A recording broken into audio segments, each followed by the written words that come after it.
Il virus del Nilo contagia il Veneto, cui va purtroppo il record dei morti causati dalla puntura di zanzara. L'ultima vittima, la quinta su un totale di 9 a livello nazionale, è un uomo residente all'Arcella di 91 anni e già affetto da gravi patologie pregresse.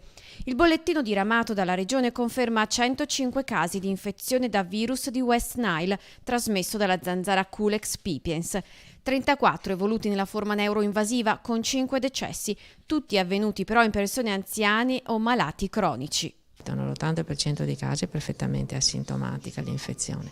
Abbiamo un 20% dei casi, di cui il 18% abbiamo una sindrome similinfluenzale. Proprio come per il virus influenzale nella stagione invernale è in questo quadro che vanno collocati i decessi, ovvero in soggetti in età molto avanzata o con condizioni cliniche gravi.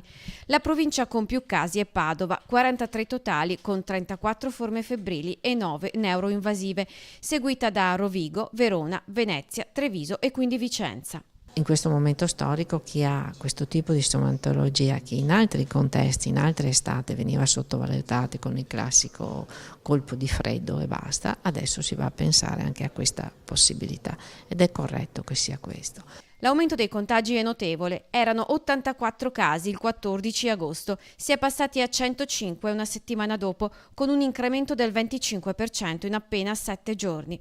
Ma pare che con la febbre del Nilo dovremo convivere, perché i cambiamenti climatici di fatto hanno portato sul territorio italiano vettori prima quasi sconosciuti. La cosa che io ritengo di fondamentale importanza è quella prevenzione che tu devi fare sulla tua persona. Dunque coprirsi con gli abiti o spalmare repellenti specifici.